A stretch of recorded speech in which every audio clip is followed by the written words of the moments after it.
Ho, ho, ho, good evening and welcome, ladies, gentlemen, and those who identify otherwise for this great Christmas race that we have for you. But it's not just any Christmas race, it's actually the third race in the 12th season of the SSRI Tuesday Night Sprint Championship. And what a season we have had so far. Different winners in both of the races. A lot of people have showed up to be contenders for the title so far with good performances here and there. And hey, who knows what's going to happen? Tonight it's all about Spa, a lovely day out. Just my kind of Spa in a Belgian forest, you know, the best place to go for a Spa day. For all the drivers, this is one of the races where they will know the track inside and out. This is probably the most raced track in all of sim racing of all time, and we will definitely see the drivers have tons and tons of confidence around here. It's a track where we can know all of the corner names so easily, and the thing about being quick here is not knowing the track very well, it's daring to take the risks. We all know what to do to go quickly at Spa, but just getting that confidence in the car, that final bit, that 1 extra percent that will give you so much time around here, especially coming out of all of these slow corners leading onto the straights. Something that we'll definitely get to take a look at in some sort of a track guide that's laying around in the archives, but we'll just have to find it out of our file cabinet in our small shed. Probably need some sort of expansion at some point in here. It is getting crowded, even though that we are just the two of us. But it is what it is. Hey, track guide! From the endurance start-finish straight, where we'll obviously be starting the race today, heading down the basically the front half straight coming into Erouge and Radion downhill, then straight up. It climbs so much here. If you stand in the bottom of this corner in real life, you will not believe many cars have gone off into the walls on both sides around here in the last couple of seasons through the Camel King onto the Camel Straight. Long run. It is actually going slightly uphill all the way down to the corner, which is a bit off camber. Coming into Lake Com, the right-left right-hander, the combination at the end of the back straight side-by-side action will usually happen here, and good battles can be had. Difficult exit here though, be very mindful of the gravel on the outside. The downhill run into Brussels, the 180-degree hairpin, downhill off-cam all the way around. You just have to go into the corner, let the car lean off throttle to get the rotation, and then hit it quickly coming out, coming into No Name or Commentator's Corner, JGX Corner, call whatever you want. The left-hander before we're heading down to one of the most famous tracks or corners in the world. Of course, we have a Rouge that might be a little bit further up on the list, but Puong is definitely one of those to look out for. Coming in, quickly gear down, throw the car in full throttle as early as possible to get the run all the way down this double left-hander. Way sharper than it looks like on the cameras. Coming into Piff Puff, at least that's what it used to be called. It have had some name changes over the years. The right-left hander, a little bit difficult to get the car positioned correctly because you want to stay in the middle of the road for the second corner, turns left before we head into Stavelo and Paul Frere. Very important to get as early on the front as possible to get the best possible run up the long ass back straight that we're heading onto.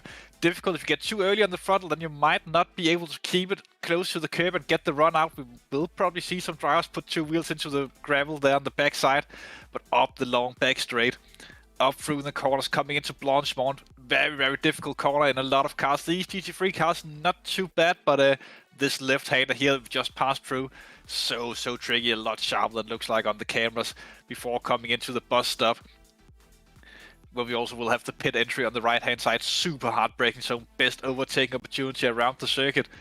Right and then left goes more than 90 degrees both times before we go on to the Grand Prix start-finish, which will also be where the finish line is today. But we still have one more corner to go, being Lazard. Usually GP turn 1, but will be the last corner that the drivers get to take in full throttle after the race starts. And that was basically the full lap around Spa. What a wonderful place to go racing. And the weather forecast does look somewhat clear as I remember, so this will be interesting. Good track for a lot of the power cars, but also reasonable for the cars that are better on downforce. if you set up your car for a track like Spa, you really have to go and compromise on where you want to be fast. Do you want the low wing and be super quick on the straights, or do you want the downforce and be quick in the big second sector? And yeah, just a difficult choice. I think most drivers will opt to go with the low downforce setup around here, but it is what it is, and we'll probably get a little bit of an idea of that after qualifying have started. Speaking of, Regan Mitchell leading the no, that was results, not the standings, but oh yeah, of course we only had 2 rounds, so there obviously have been drop rounds already, or rounds that will be counted scoring rise as drops. So leading the championship, it's technically a tie between Dimitri Diknoit and Regan Mitchell, both with a race win, with Jordi Peterson second, Peterson third, and Amato in fourth in the pro standings.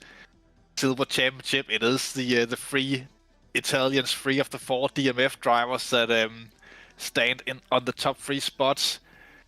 Scuotto, Carriara, both with 25 points. And then Marcadante, who have dropped out of the championship, unfortunately still scored as third in the championship. Iron van der Linden in 4th, and then Kyalami in 5th. Interesting to see who will come out in top of that championship, as that will be super interesting. A lot of things can happen in the silver class. But pro class tonight will probably be a battle between Peters and Regan Mitchells, as we have seen them in quite a few seasons at this point, duking it out on track, not giving each other that much of an inch when it comes to the battling. We did see the contact last time out in Zolder, but good sportsmanship was shown and the positions was swapped by the end. Do you remember, I think it was last season where they came together as well at the Nürburgring in one hell of a tight finish. If you want to look at some good racing at some point here over your Christmas vacation, have a look at the race from Nürburgring last season. That was, especially the last 20 minutes of that one. Maybe the middle part is not as exciting, but the last 20, that's, wow. One of the best races that we have had in a long, long time. Speaking of races we've had in a long time, we have multiple championships running at the minute. Both have the, obviously the Tuesday night sprint on ACC, then we have the LMU GT3 Sprint Championship, and in January, I think we can get some calendars up from the archives as well. Yes, the LMU Sprint Championship, also 2 rounds have passed there. Monza and Spa were the 2 first ones. We didn't get our broadcasting difficulties sorted for Spa. Unfortunately, we do apologize for that out there, but I hope we will be ready for you, or ready to do some broadcasting when we go racing at Sebring on the 30th of December. The New Year's race, that will be a new track for a lot of the drivers. All of the guys who come directly from ACC onto LMU, they will never have seen a Sebring, Fuji, or Bahrain before in at least that type of cars. So that will be challenging for a lot of drivers to get the bumps sorted out at Sebring. In January, we'll start with the SLMS Championship again, where myself will be driving the Untalented Motorsports Toyota. We don't have a calendar for that, but go look it up on the sim grid and get signed up for some multi-class action on a very, very packed calendar. I think it's Spa, Le Mans, and Interlagos being 3 of the tracks, and can't remember the 2 final ones, but it definitely will. I think Kota might be one of them, maybe Fuji as well. We'll see at that point. But we also, of course, have the Tuesday night GT3 here on ACC that we are in the middle of the season of. Tonight, of course, we have the 75-minute race at Spa before we go on the 2 weeks up until we get it onto the 6th of January, where we'll be racing at Kyalami. Wonderful track to go racing at. Definitely one of my favorite ACC tracks. Not that I'm any quick at it personally, but it's just such a good track to go racing at. So many places we can go side by side. You can follow each other somewhat easily around the track as well. And then we finish off with the dreadful, the Fiat, the Magnificent. Yes, that track has many names. Of course, it is Mount Panorama with a 75-minute finale of a race. Tricky track with the mountain, of course, and the long straights. Trying to get the cars sorted out for that will be so interesting for the drivers. And luckily we can be set in our wonderful dry shed, hopefully for all of the three remaining rounds. So yeah, it will be lovely. Simply lovely. Should qualifying be starting soon also, speaking of. And yes, it should. Not quite. Well, might have, but camera. Perfect! Qualifying have started. Looking at Nick Vargas, one of the Mode 11 drivers who haven't had the best of starts to the season, having an 8th and a 6th place in the 2 first rounds. I think the 6th place last time out at Zolder could be considered a good result for Vargas, but we have seen him challenging in quite a few races for top positions, and usually something always goes wrong for him when he's up there. Maybe he have some better luck here at Spa in the Haribo Mercedes Mode 11 car, as he goes around chasing one of the, I think that's a McLaren ahead of him, might be Misha Melis. At least she's one of the the person might be one of the, at least will be one of the McLaren drivers. No, it's not a Misha Melis, it's a different McLaren. Wonder who that is. Nevertheless, as we see him try, Nick Vargas keeping the throttle planted, but will it be enough? Yeah, just running wide. That can happen so easily if you don't get that set up correctly.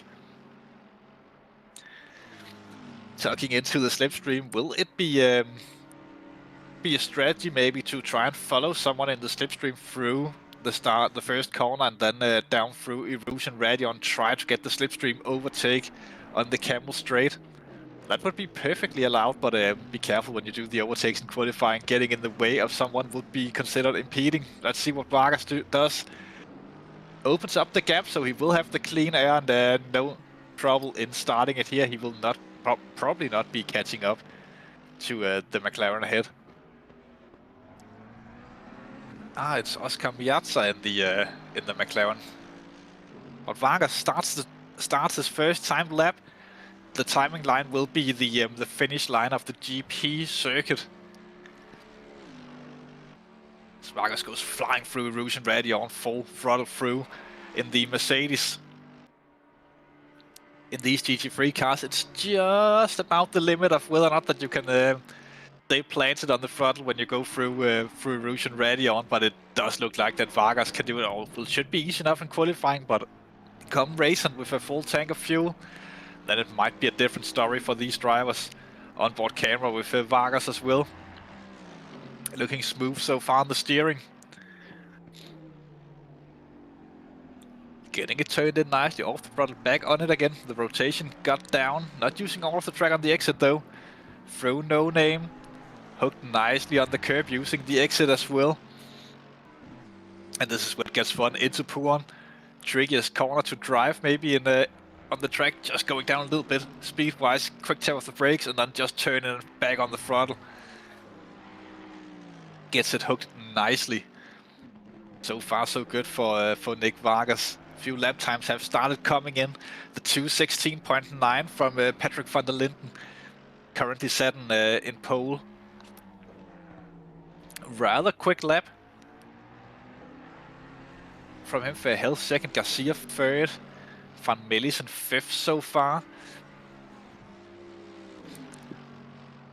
But still early days in qualifying, a lot could change.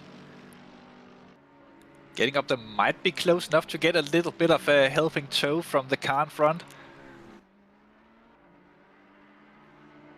Not something that will help Vargas majorly in this situation, but might have had a little bit of a tiny toe, giving some extra speed. Let's see when Vargas goes across the line, where he'll put himself initially in qualifying P3. Regan Mitchells have put in an improvement on on Patrick van der Linden with a 2:16.6. Getting their time rise, we might drop into the 2:15s. It is a big ask around here, but it is possible for the very top guys to do so. Milos Macho currently sat in 8th with the old number of Mr. Chris Hill, the number 7 car. might have been so long that Chris have forgotten which number he used to race, but it's not easy getting old. As Macho comes into the bus stop, let's see what sort of lap times that can be put up on the board from the Porsche driver. Up to the line he goes, and across it up to 4th. But still 13 minutes to go. This might be one of the tracks where in qualifying it's most important not to screw up your laps. If you end up in a wall or take damage or under fuel or does something weird to the tires, then it is a long out lap before you get to start your next run.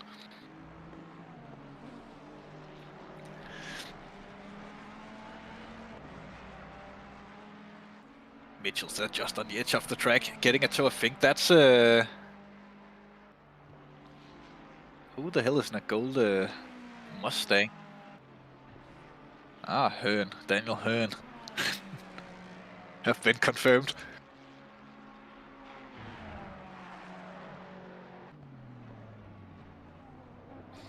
Regan Mitchell's 2 corners to go. Difficult getting the rotation done correctly through here.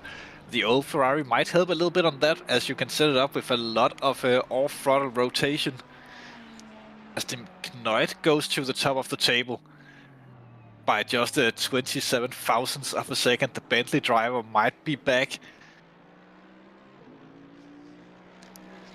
Vargas 3rd. But the Knoit, he won at Silverstone in a little bit of a strange race. Both Mitchells and Peters, they messed up a little bit strategy-wise in a race where we all knew that it was going to rain at some point. Chose not to fill the tank up completely and had to stop early before the rain came, and the Knoit could stop at the optimum time and took the win easy enough in that round. But the Knoit currently quickest. That is interesting. Ottleman, one of the drivers that we have seen a lot, just hovering just outside of the top 5, with the occasional podium here and there. Let's see what he can do here at Spa in the wonderful Mustang. So not Mustang, Aston Martin, of course. I think the British would be a little bit insulted if we called that a Mustang, but yeah. Ottleman up to the line, improves himself up to 6th position in the IRL Endurance Racing Team. Aston Martin continues in a straight line, which means that he's going back to the pits to take a fresh set of tires. The Knoit currently set in pole, just on the edge there of the track, but keeps it planted, it looks like. If he can get a little bit of a tow from the car head, then he might help himself massively around here. This is where it pays off to have teammates in a voice chat, so you can get a tow down the long camel straight. If you can get that set up correctly, then you are really in for it. For a good lap, you just have to be careful about the braking, as more speed means earlier on the brakes. Up to the line goes the Knoit again. No improvements this time around, but goes back into the pits. And he will try one more. I remember putting a Ferrari on P2 at a Monza once, only because that I caught up to a back marker that then gave me a massive tow down the final straight and up to the start-finish line. So it is definitely something that's worth taking into account when you're trying to give yourself room on the track. If you can start your lap just behind a very fast driver, then you might actually get the tow down the camel straight that you need. Peters still not with a lap time on the board. Half of qualifying have passed, so let's see what he can do. Funny enough, it's 3 Porsches not having set a lap time led of Ruben Tang, Jordi Peters and Schickerman. Again, very wide, that just on the edges of track limits, I believe. But that Jordi Peters goes in with a 1:15.9. That will be hard to beat.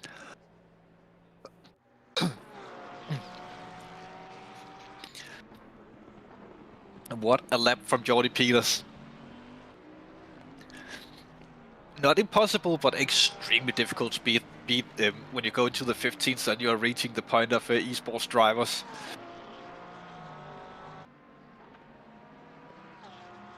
I wouldn't put it behind Regan Mitchells or Dimitri de Knoit to get a lap time in that could challenge, but it will be difficult and it will have to be the perfect lap.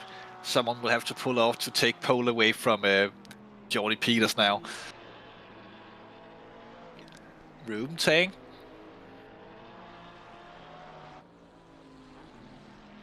Have looked slightly safe this lap and conservative. Might be because there's still no time on the board. Be careful on those track limits. Might be because there's still no lap time on the board, and just getting that banker in is hugely important at a track like Spa. There's a big difference in starting 15th and starting 25th in a race like this.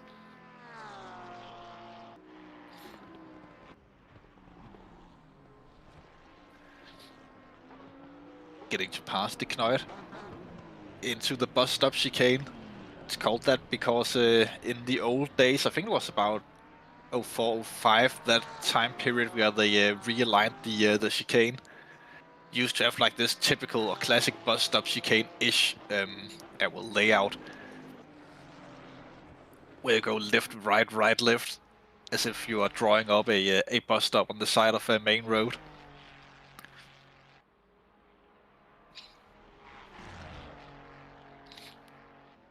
Corners not too distant. Cousins to that would be at Daytona, and I think at the old Indian GP track, there was a bus stop-ish chicane as well. Quite sad that that track have just been left in decay. Dumas improves, gets himself up to 12. 6 minutes to go. I would say that it's now or never if you want to get into the pits and take a fresh set of tires. You'll spend two minutes on the out lap. And, you might not need a double warmer around here, but if you could manage to keep the temperature up, do a little bit of weaving maybe. So there's probably still a little bit of time. Kyalami currently sat in silver pole. Have put himself in a little bit of a tricky situation in comparison to his teammates.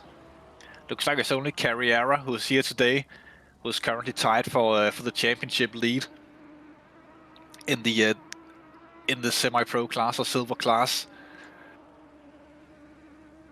They might be duking it out. Also a wildcard driver in the Leoless in the 555 Ford Mustang.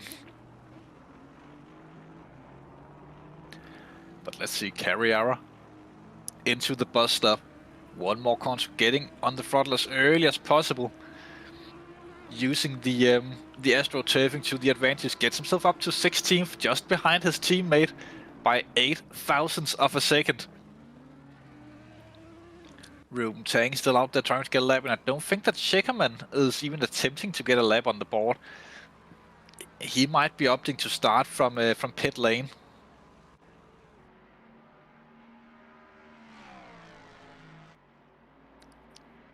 Villiers Leoless in the Ford Mustang. Wonderful sounding car, great addition to the game when that got added. Puts a little bit of extra variety onto the car selections that are possible. Across the line he goes. No improvements this time around, but might just have started a lap, to be honest. Gets it hooked nicely down the inside, gets it easily on the throttle. If you noticed the yellow sausage there on the outside of turn 1, that is one of the biggest sinners to hit when you're on qualifying around this track. You will lose all of your momentum if you touch that sausage, and that will kill your run all the way up Erouge, Radion, Camel King, Camel Straight, and all the way down to this braking zone that we'll be getting closer and closer to now of Lacombe. Gets it on the AstroTurfing, doesn't get the left-hand side over the curb. If you can get your left-hand side over the curb there for the second part of Lacombe, then you will gain a little bit of extra rotation in comparison to being on it, and that's a tricky thing. And because the track is off camber in that corner, then you do get a likelihood to wanting to go earlier on the throttle, which usually is not what is quickest around there. But Liula's into Puong we go. The brake gearing down a little bit too much lenient there, not getting on the throttle early enough. The car might just not be set up for the off-throttle rotation that will usually give you the the rotation that you want through Puong. Wow, that's wide.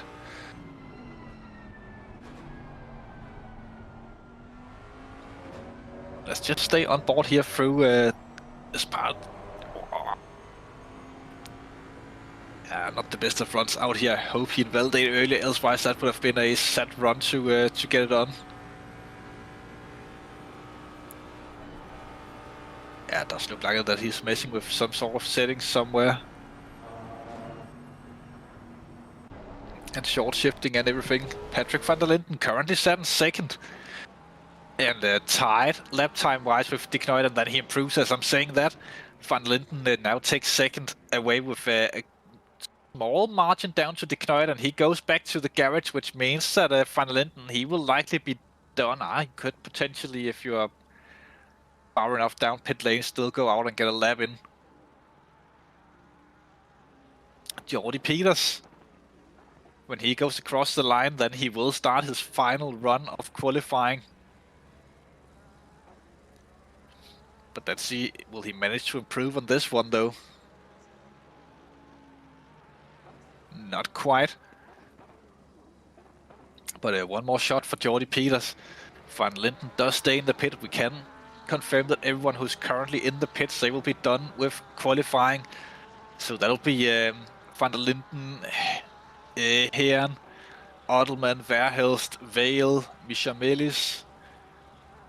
Probably a few others further down the field, or maybe at least Brian Scheckerman as well. But Peters, one last chance for glory. Into Lacombe. Let's see if he will take the left-hand side wheels over the curb there. He does, and gets a rotation. Stays in the middle of the track to open up this second part or third part as much as possible. Goes deep. Van Melis back to the garage as well.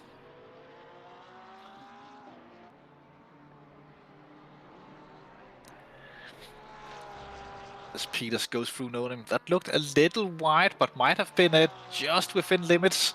I think track limits are the outside of the curb, where you can have literally all four wheels way off the white line because the curb is so deep.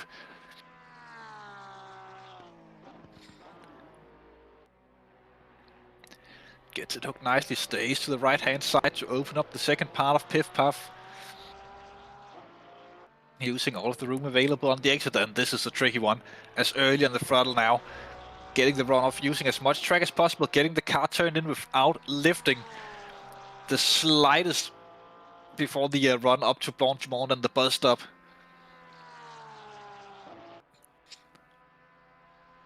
As he goes, time runs out, which means everyone crossing the start-finish line now will finish qualifying. Lewis and Blitzmar have finished their laps. Parties will be next one. As Jordy Peters comes around, does look. Have been a very good lap looks wise. Could maybe have been a little bit early on the throttle outside of the final corner, and across the line he goes. With a slight improvement, dropping it down to 2:15.917. That is extremely quick, even for a guy like Jordy Peters. Regan Mitchell still on a time lap, goes to the very limits there of track boundaries. Fully committed on the throttle. Let's see what he can do. De Knuijt is also out there in the 444 car. He will actually be the last driver to finish his lap, but if Regan Mitchell's through Blanchimont. Still committed fully on the throttle. The braking into the bus stop. Not opening the corner up with the entry curb. Keeps it hooked, using all of the track available on the outside. Let's see. Takes the shortest run up. P2 for Regan Mitchells. Beats out Patrick van der Linden by a little bit. And let's see, what can Dimitri De Knuijt do? Can he potentially put himself ahead of Van der Linden and Regan Mitchells. As Garcia finished his qualifying as well in 9th. At the minute, he could be beaten by Marcio, but Marcio doesn't improve on the final lap and finishes off in 10th. Let's see, Dimitri Knoit up to the line. He goes. No, stays in 4th for the Bentley driver, but Peters, Mitchells, Van der Linden, and then de Knoit in 4th for the start of the race. But as you know, after qualifying, we do have to take a short interim break to cool down the voice and prepare ourselves for the race. So we'll be back after these imaginary commercials.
We are back after the commercial break as the drivers are lining up on the grid.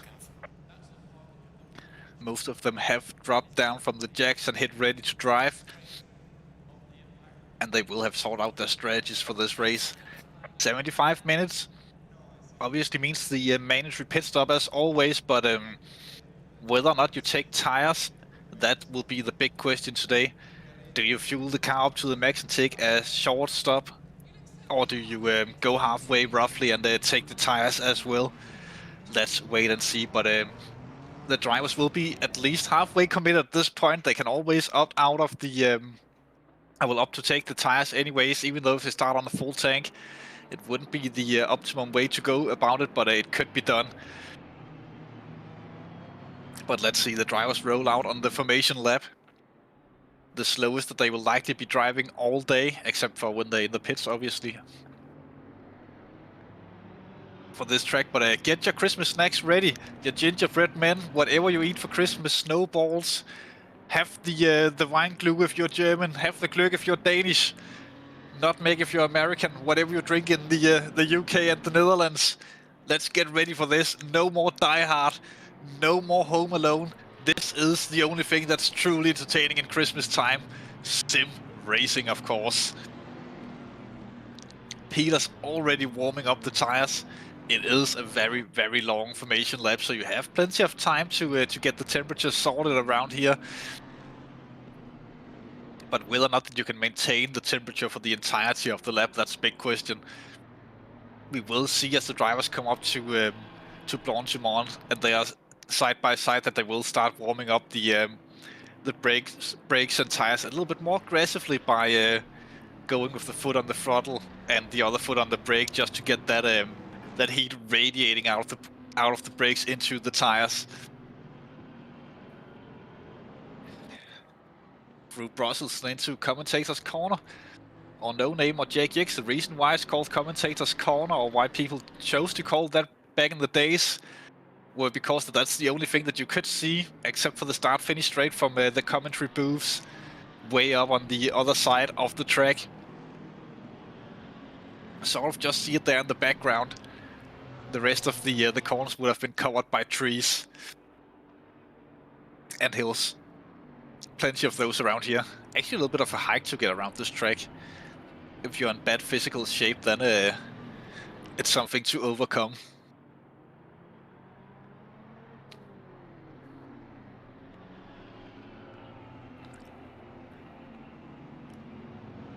As Peters goes slowly around, but still choosing to weave to warm up the tires. Not a super common strategy for sim racers to do so, as if you're not on your game, usually by weaving you'd also throttle down a lot and then go zero on the TC and then warm up the rears that way. And if you don't have the control, then you can have a very embarrassing moment and spin out on the formation lap. We have seen that before. Especially funny on LMU, because there'll be contacts enabled on the formation lap. Also in pit lane, it's actually quite tricky to get everything done correctly there. Especially when you come from a game like ACC, and I think we'll see that at some point on the LMU series with the pit stops, that some drivers might just plow directly into the back of a parked car expecting to go through. But that's all in due time. Now the drivers basically just so that from Van der Linden, what we were talking about before, with the throttle and then weaving to get everything warmed up. But he kept nice control of the car, of course.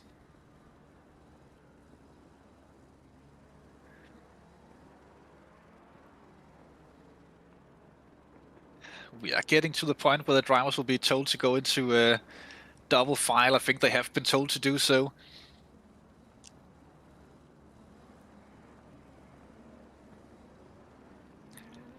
The bunch up in the back of the field as always.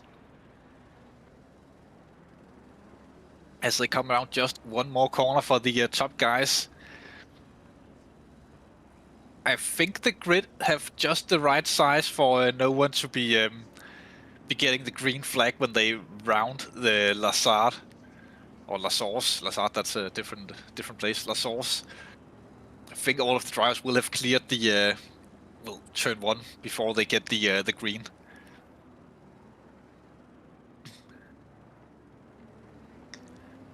Rounding it. Now they'll be told to get on this pit speed limiter. Well, getting the pit speed limiter in this game, but we'll be told to get to the correct speed. And that means that we are shortly about to be racing! Drive-through for Jordy Peters immediately on the start, jumping that by a tiny bit. I haven't gone too fast at some point, but he takes the start, nevertheless, in front of Regan Mitchells. De Knoyd falling down was challenging Van der Linden, but not quite enough to get the move done. Regan Mitchells tucks into the slipstream of Jordy Peters, tries it on the outside, the long way around into Lacombe for the first time. Nothing there. De Knoyd goes over the curbing on the inside. Through the outside of it, Peters still maintaining the lead. Mitchells in second.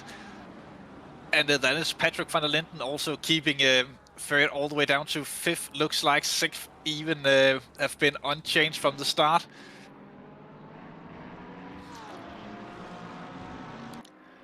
First time into Puang full racing speed.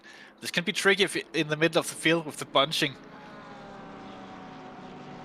And also the lack of aero on the car doesn't impact the LMGT or the GT3s that much, but it's still something that's worth keeping in mind. It does have an impact on the car still.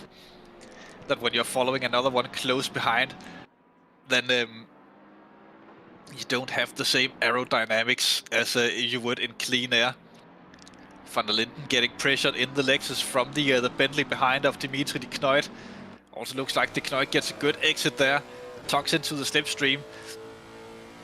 But the thing is, you don't want to get the proper run before you have cleared Blanchimont. You want to stay in behind and hope that you don't get the slingshot before you have passed Blanchimont going around here. I think there was a little bit of a lift there from De Knoyd. Looked like it at least as they come onto the bus stop for the first time. Van Linden goes a little bit deep, that compromises the exit a little bit for him, but De Knoyd nowhere to go with the run.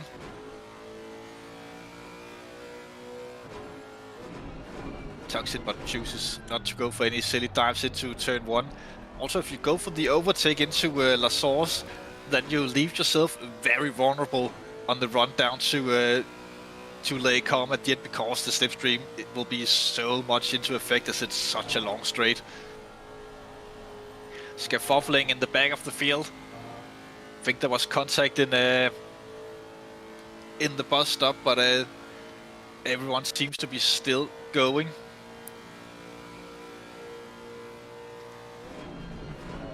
Oh, and someone also having a big moment there, and Camel King. Multiple cars seems to be involved in that. One of them being Garcia, unfortunately, who's dropping down the field quite intensively. And starring another one. Oh, that looks like a stranded Audi. Yeah, that looks very terminal there for Garcia as he pulls to the side. Highly doubt that he'll get that car moving again. I think that is race over for Garcia. Valen starring involved in that one as well. It looks like, at least. And yeah, it is back to the pits for him. Unfortunate retirement this early on in the race. Peter still running in the front, still having to serve the drive-through, so he will have to make a little bit of a comeback through the field in this race. Remember, the drive-throughs does not count as the mandatory pit, so he will have to do another stop after that. He might try to push it so he can take the drive-through, and then on just a few laps later, maybe come in and serve the pit stop. That would put him roughly a full lap behind Regan Mitchells, but he would get clean air probably to just pace himself for the rest of the race. Elects to go one more. Does Jordy Peters. Remember, when you get the drive-through, you have 3 laps to serve it.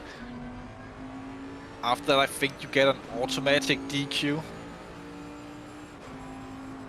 Not entirely sure, as I have never not served the drive-throughs.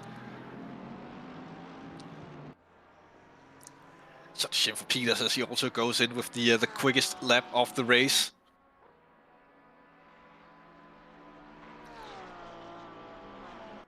Still with the big gap. We do still take questions in the YouTube chat, of course. Anything that you might want to know or have questions about, you could ask. Vale back out on track, having served his mandatory pit stop, so he chose to continue. Garcia technically still in the pits, so he could come back onto the track. Oh, a little bit of contact there. Goes big slide there from Iron van der Linden into the wall. That car will definitely be damaged after that.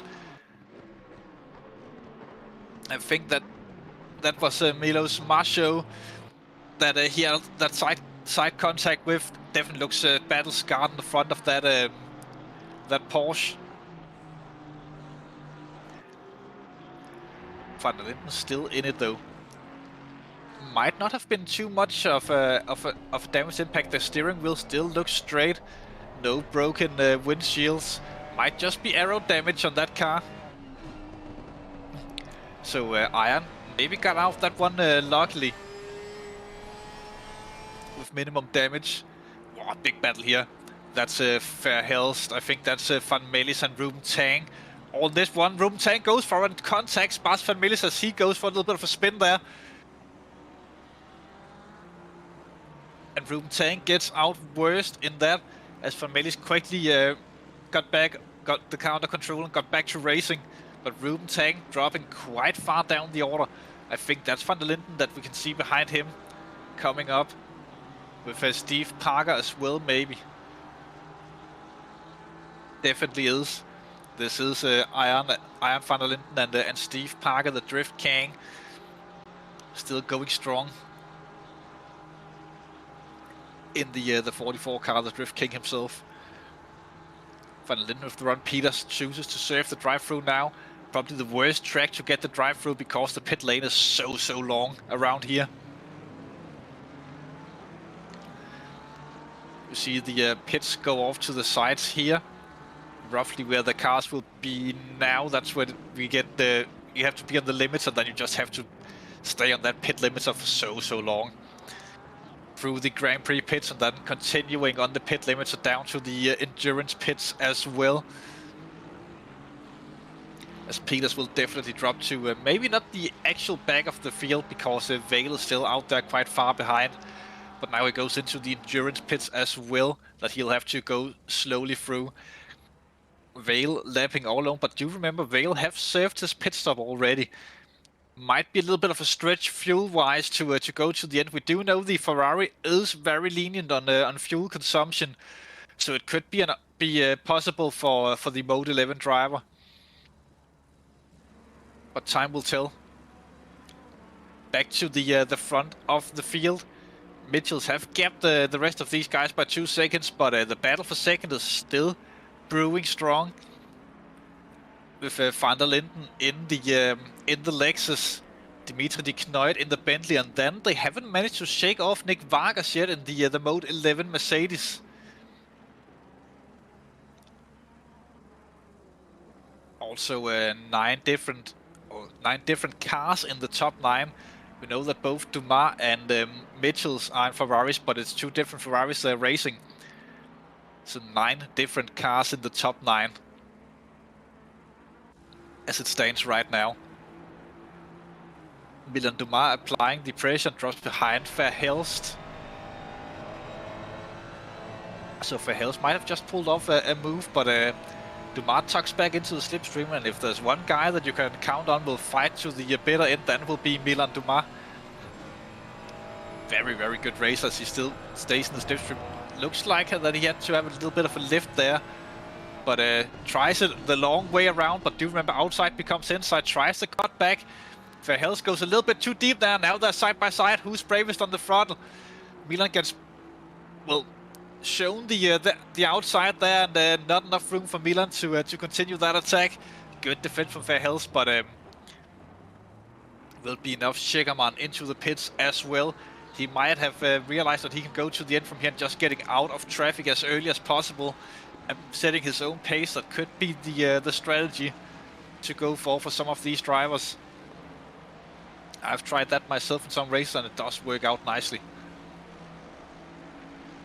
That's the thing when you're following another car closely, then avoiding that track cut at radio on gets very difficult. I think Milan have taken 1 point to the track cut license there.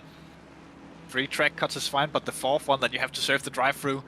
Couldn't get on the brakes early enough that he might have come in with a little bit more speed than he was used to due to the slipstream that he got from Verhelst, and that could have delayed the process of braking. There also looks like that Regan Mitchell had a track cut this lap as he shows off as blue on the track map.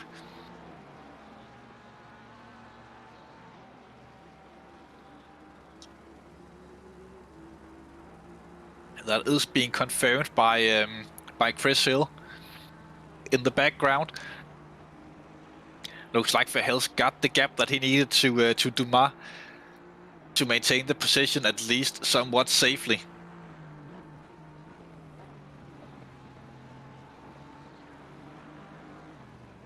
Van der Linden starting to pull a little bit of a train, but Van Melis on the attack.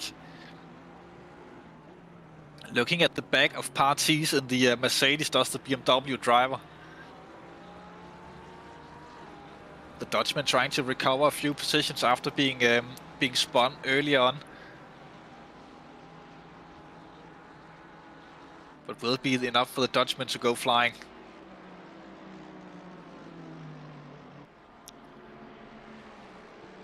Usually somewhat conservative would be Van Melis in his driving, not too aggressive on the attacks.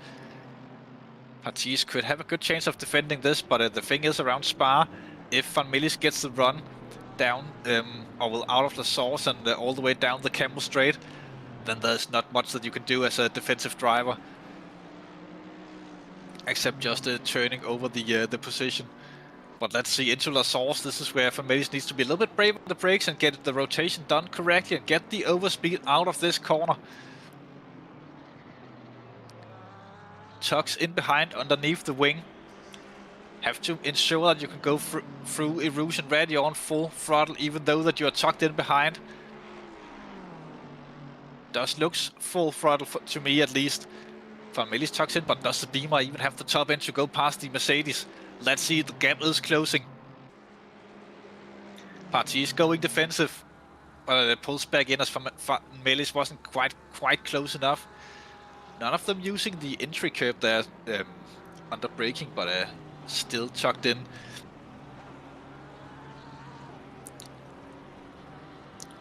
Through Sector 2, the more technical part of Spa, though there are still overtaking opportunities. Both Brussels into Piff Path and into Stavelot itself could be possible overtaking opportunities for Van Melis, though they do require that Parties makes a little bit of a mistake and drop some speed for that to be a sufficient option, a sustainable option.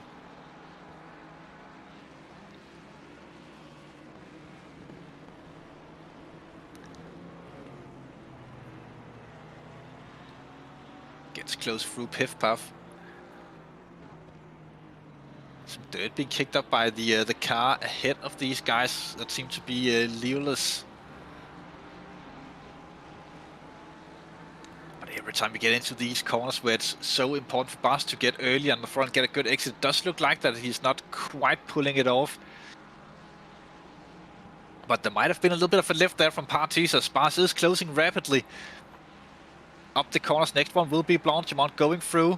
Bas with the slightly better line, managing to keep full throttle. Tucks in, could go for it if he's brave enough, but backs out of it. Safe and sound, but does get Parties on that middle line, going a little bit defensive. Trying to tuck it right back in.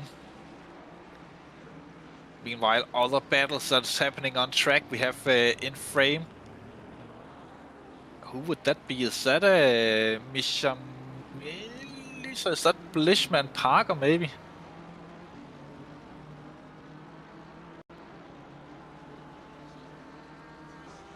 It is Mishamelis and one of the wildcard drivers. But it looks like that, well now it's just Mishamelis again. It looks like that Bas still not able to get that run down the important straights.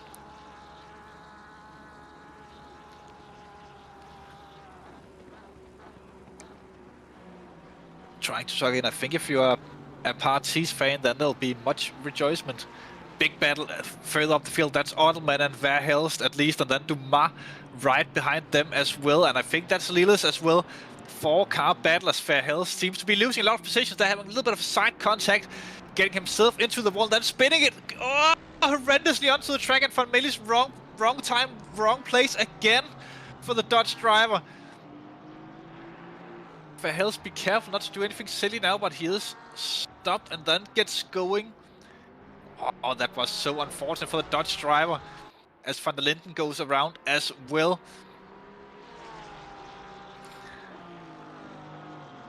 Verhelst cannot be too impressed with that. Well, it looks like he has some sort of damage there on the car. That car looked way too loose on the rear end. Might be suspension issues on the Porsche. Hard to tell from this angle on the wheel, but definitely looks like it, the way the car behaves. Could also just be superheated tires, of course, but he was on the grass when he got them lit. So let's see, but Verhelst, it is within the pit window now where you can stop and go to the end, but the battle races on with Ottelman, Lillis and Dumas. Ottelman have gone to the front of this battle group. Villiers and Lillis looking for it, going on the outside, forcing Ottelman to go defensive through the source, but gets it parked nicely on the apex. But now it's a drag race and Lillis does get by. But that might just have been tactical from Ottelman, as he can now get the tow from the Mustang ahead. But Dumas in the very best position. Looks like he had the overspeed coming into Erosion ready on. But oh, Dumas! That was a hard hit, just getting that wheel on the curb and losing grip for a second. The car snaps underneath him and then he's off into the wall. He goes a visit to Mr. Barry R. Not the person you want to visit just before Christmas, but nevertheless he got a Christmas card from Milan Dumas. Milan got the car back rolling after that big impact, it looks like, and continues to drive. As Villiers goes way wide there, but still gets the rotation, gets a little bit of better exit there than Ottelman, who's giving chase behind. Both cars with the V8 engines. Speaking of, the car behind also with the V8 being Parties. As Van Melis will have collected a little bit of front end damage there after the contact with Verhelst, and that could hurt his chances of getting back up and applying the pressure to two Parties. On board with Dumas, cracked windshield, usually a sign that there's a lot of damage on the car. Steering wheel also not in a perfectly, actually looks quite steerable, the car, but there might still be a lot of damage on it. There's maybe just so much damage on both sides that it have equaled itself out. On board with Milos Macho on the attack on Van Melis. It's the 7-11 battle. Chucking right up, trying for into Blanchimont. Oh, backs out of that. Usually that ends in tears when you try to go side by side through that full racing speed.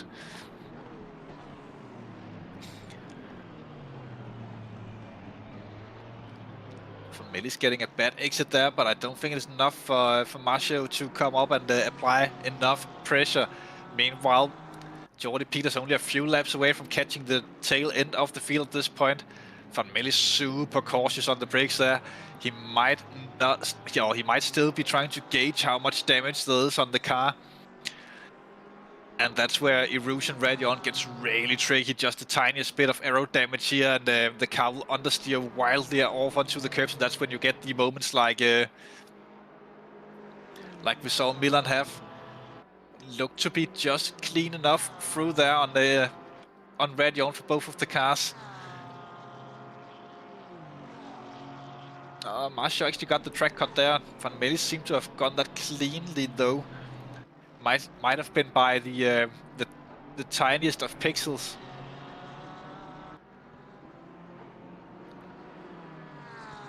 But still pushing on.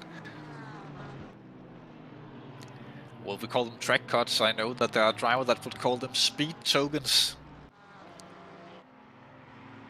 Daniel Herron on the attack. That's Omesa ahead. Omesa ahead, and then it's von Liebenstein right behind, making it a three-man battle. Daniel Herron in the Mustang, von Liebenstein in the Porsche, and Mesa in the McLaren. Three vastly different cars, both in their design philosophy and how they handle, where they're strong on the track as well.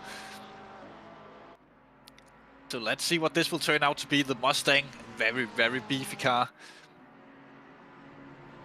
Tucking in underneath the slipstream, busting a big hole for von Liebenstein behind. Looks like he had to go on the brakes there into Blanchimont. Just having a tiny look, but that's the different. Oh, big mistake there for Mesa, allowing Herron on the outside. And Herron does go through the bus stop, almost free wide, as von Liebenstein is also looking for the move on Mesa. This might be one of the few situations where it's a good idea to get a move done coming into turn 1, as he can potentially grab the slipstream of Daniel Herron ahead of him all the way down into the into Lake Com, but von Liebenstein manages to pull through. Much rejoicement here in Christmas time for the for the Porsche driver.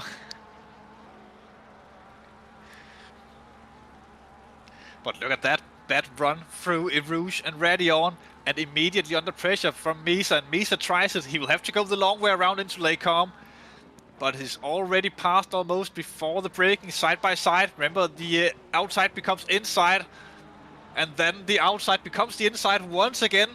And von Liebenstein manages to just about defend that one, but I think they might be up for a move into Brussels. He does put it up the inside there, a little bit of contact it looks like, and he spins himself out as Camisa. And von Liebenstein continues to go, almost reversing onto the line there, but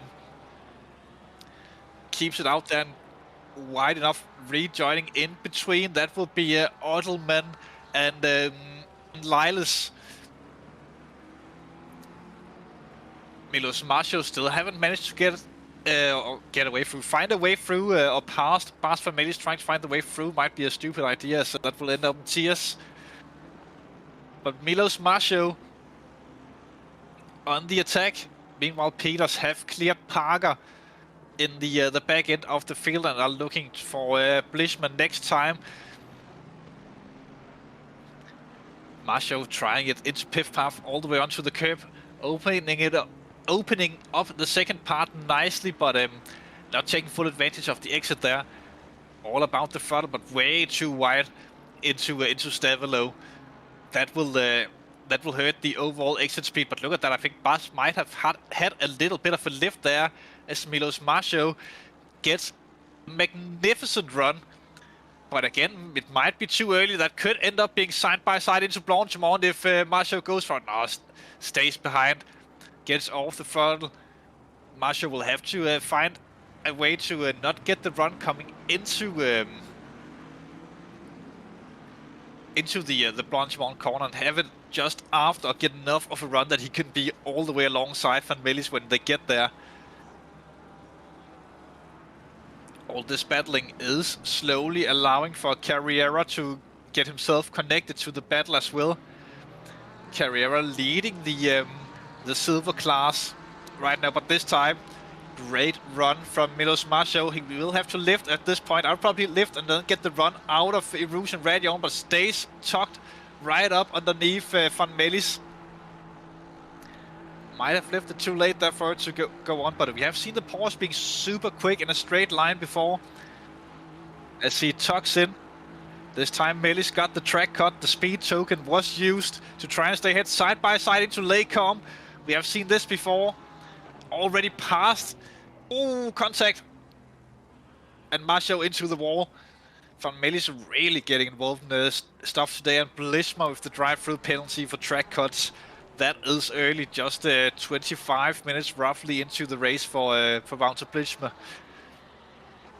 Getting the cut there, but Macho probably have a slightly damaged car, could potentially take the pit stop early to get that sorted. Back to the front of the field, where the Knoit are still trying to find a way past Patrick van der Linden, as they have been locked in battle for quite a while, and Vargas just behind can't really get himself connected to this one, it seems like, but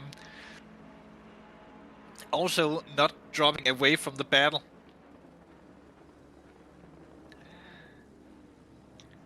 As Regan Mitchells have basically stopped pulling away as well from this. He might have gone into a little bit of a safe mode. Can be difficult, especially on a track like this, when the tires they start to wear off and you no longer can go through radial at full speed, and you're having that lift. Then sometimes you'll have the car set up so it gives you a massive oversteer moment when you go off the throttle, and that's where it gets really tricky with tire wear around Spa. De Knoit looking strong up the hill, but he might just not have the ground in that Bentley to pass the Lexus.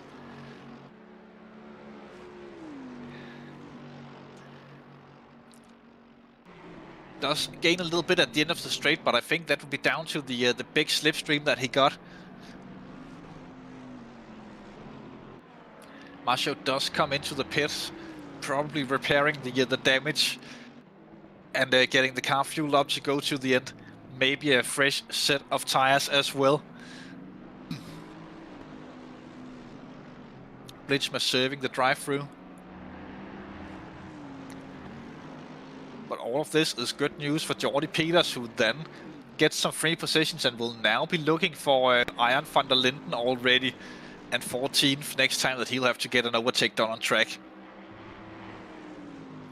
De Knoit looking really good through the more technical part of the track. Manages to close the gap a little bit, but as soon as we get out on the straight, it's like it doesn't have the acceleration out of the corners. That's like the mid-range acceleration it looks like the Bentley is struggling a little bit with in comparison to that Lexus.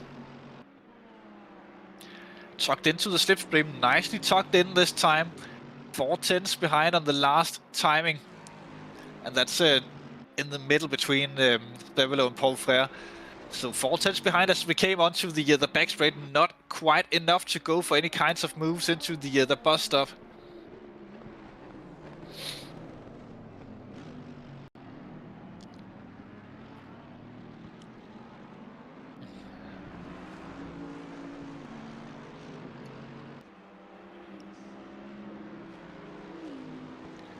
Continues to run it.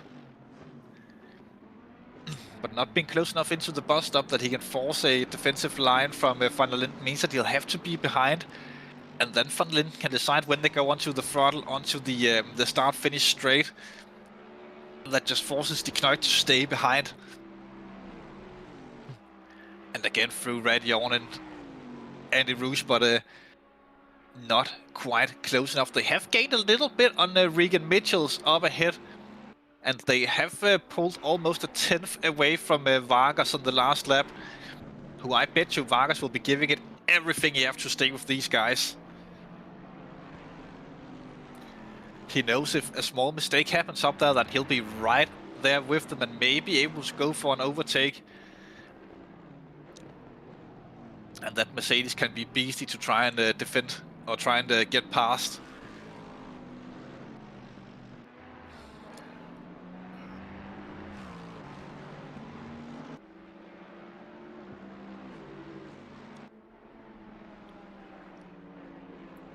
The Lexus still keeps on, no Christmas presents being left so far for De Knoit by Patrick van der Linden.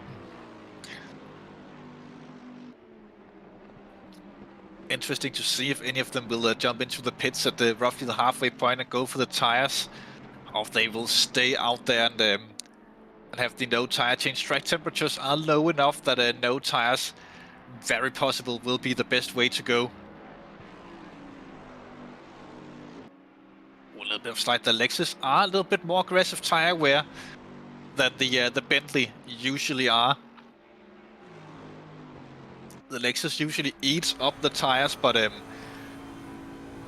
still no shows of that yet, but it just comes all of a sudden, and then he might be in trouble, the good Patrick van der Linden. On board with De Knuijt. Gets a better line through the second part of the bus stop, but gets too early on the front, just having that tiny bit of wheel slip as you go onto the acceleration. That hurts you so much speed-wise.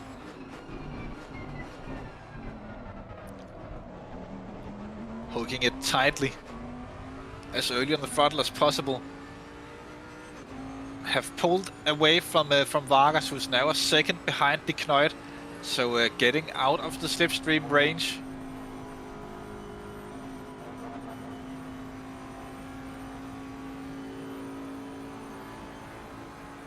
From the Camel King we just see Van Linden is not pulling away in front down the straight because of the slipstream, but that Lexus definitely looks like it's set up for straight line speed.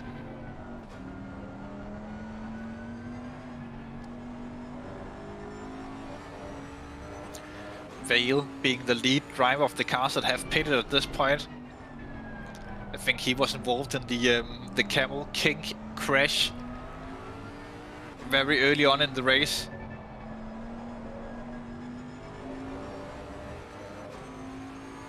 What do the blue dots mean during the race? What blue dots on the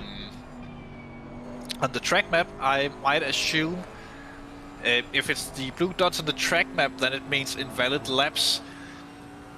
That is usually because they have gotten a track cut on the lap that they were on.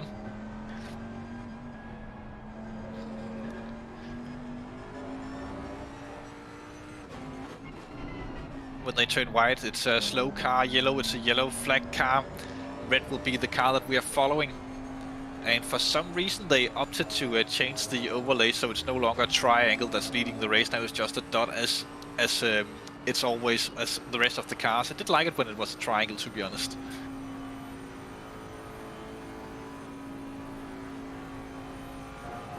Something with 669 still in the pits. I think that's Blitchma. I think that he's the one that got the drive-through earlier. So he might have just basically pulled out of this one. And then he just chooses to stay at his sim rig during this night before Christmas. To maybe get a little bit of alone time. Just imagine 26 drivers all turning up for this race being like, I'm sorry kids, sorry family, I know it's time for getting all cozy and stuff here in Christmas, but the sim race is a little bit more important than you guys right now, so I'll have to go race. Could just be a bunch of single dudes who sat here being all alone, but well, I'm definitely speaking for myself when it comes to that, so it is what it is. Lilas comes into the pits.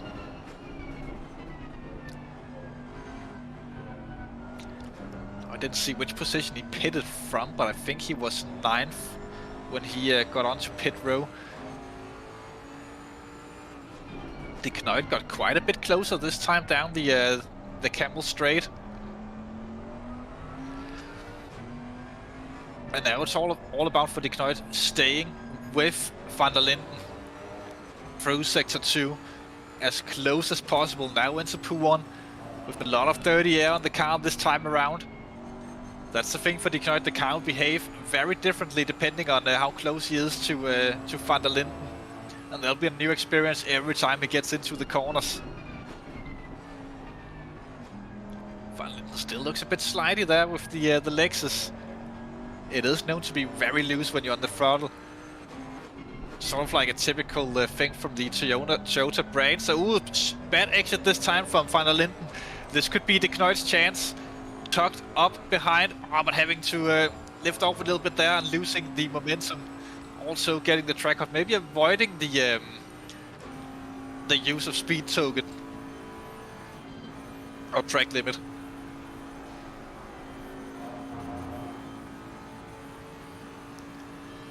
But dropped off the back of Van Linden at this point. It does look like Van Linden is quicker than Regan Mitchell's on track.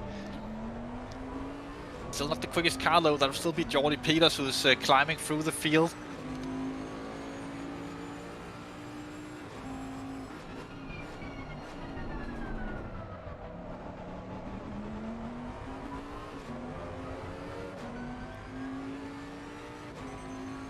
This time he's tucked in again.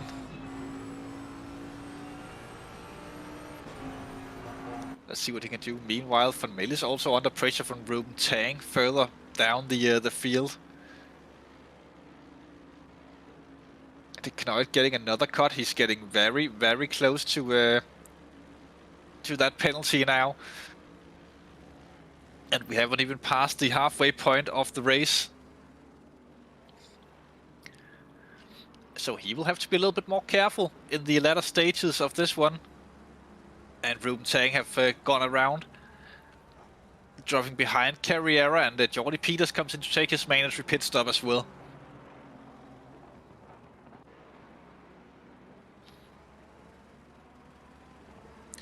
Boxed from roughly 12th.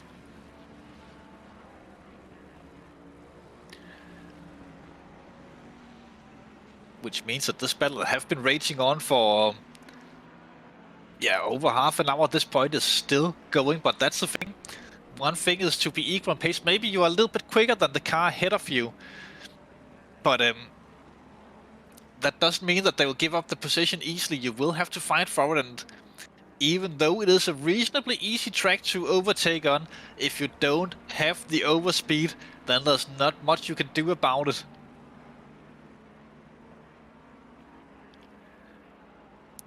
Let's see De Knoit. We have seen this gap between them before. Usually not enough. They are catching up to a back marker that might have been into the pits at some point.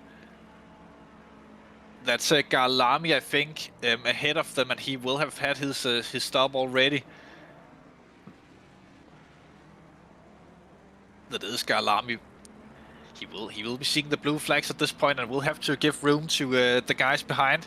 He just let Regan Mitchells through, pulls over for Van der Linden, but De Knoit doesn't get with him this time around.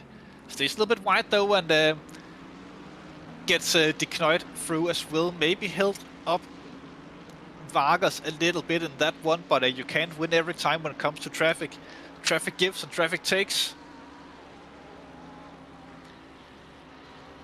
And ain't that the truth? Vargas tucked in behind, and he will have to get that overtake done on the back marker down the Camel Straight. As Kyalami pulls off to the side, indicating quite clearly that he's intending to let Vargas through, and he does. Just let him go there. Yellow flag, that's a car way off in the side frame there. That's Blitzmer, Wouter Blitzmer once again with something, and still with the drive-through. Maybe he got a new drive-through already, maybe speeding in the pits something the second time around. He got the one earlier for track cuts, and he haven't taken a pit stop yet, so not much in it. Carriari on the attack on Van Melle. Van Melle's really being in it today with a battle-scarred BMW. Let's see if he can defend from the Aston Martin behind. Halfway point of the race, so it is valid to assume that everyone coming into the pits now will be taking tires. I think Jordy Peters might have done that, who got out behind Kyalami, which means that he is a lap down to the lead cars.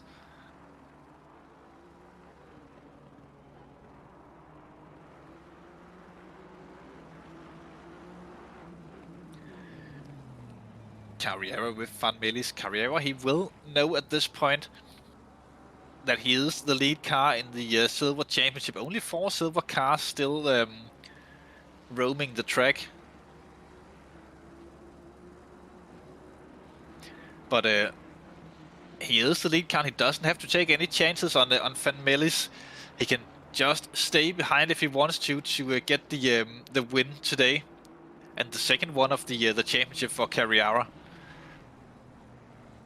Putting himself in a very nice position for the championship standings. Van der Linden in second in class. A good 14-15 seconds-ish behind. So plenty of time for Carriera to just enjoy and figure out where to strike on Van Melle's if he wants to get through. Ahead of Van Melle's will be Parties, 14 seconds up the road. And unless if something happens to Parties, it will be difficult to catch up to him for Carriera.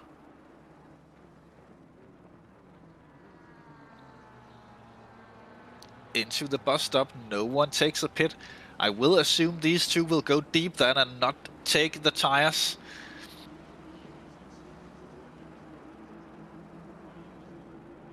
If Kyalami would have wanted to do that, he would definitely have come in this time around to try and undercut Van Melis.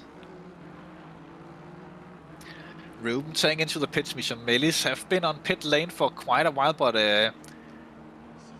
Misha is moving on the pit lane. I think, no, she was parked there. Or he was parked there. Misha was parked there, at least in pit lane, in the 73 car.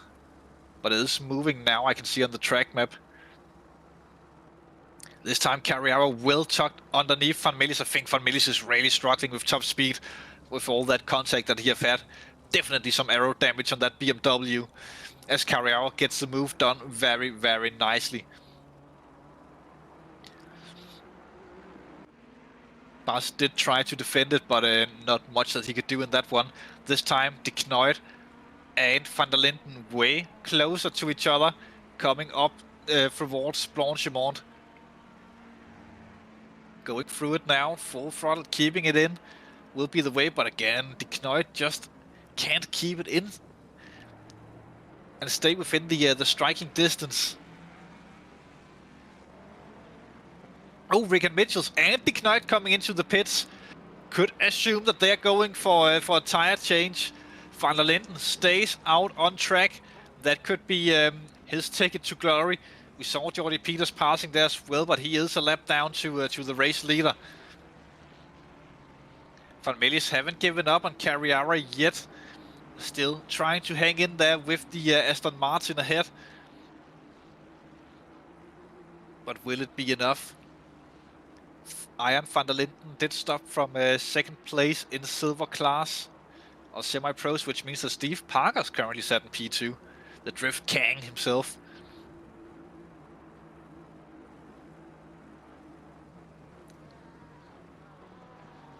But yeah, it looks like that aero damage on Van Melis' car might just be too much. Could maybe be a valid option to dive into the pits, get that fixed, and then take the fuel to the end.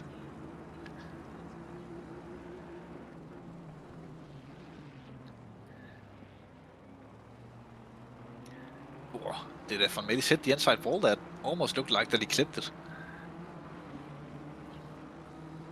On the run down, Regan Mitchell still not down from the jacks on pit road. Or pit road. In the pits. Boxing stuff. Definitely taking tires. The Ferrari and Bentley behind, Parties as well in pit. I would assume that that's also a tire change, as he have stopped this early on. If Van der Linden can keep the car under control for the rest of the race, then he will have a big advantage. Assuming that he's only taking fuel, Van der Linden, then his pit stop will be probably about 25 seconds shorter than Regan Mitchell's. And that's 25 seconds that Regan will have to find on track on pure pace. That could be difficult for the Ferrari driver.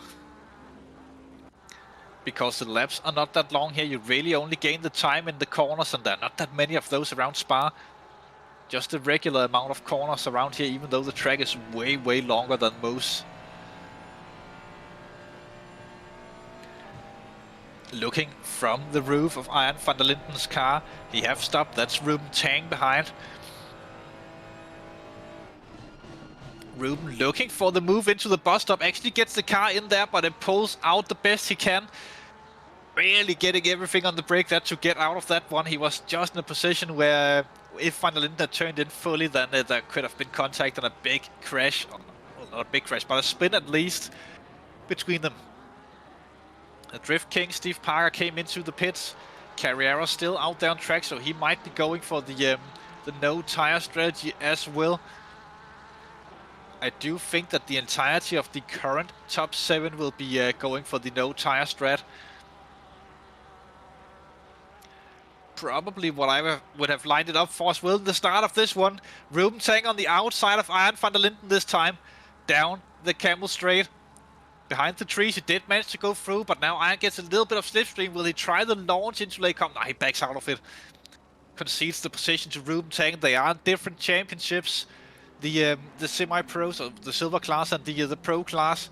So no reason to fight it too much. Better safe than sorry in a situation like this for Iron van der Linden. He is, of course, in his full rights to go racing with Ruben Tang as much as he like, as it is a battle for track position. Well, it is a battle for position on track and in the overall championship, but that's not something that we talk about that much here on the channel.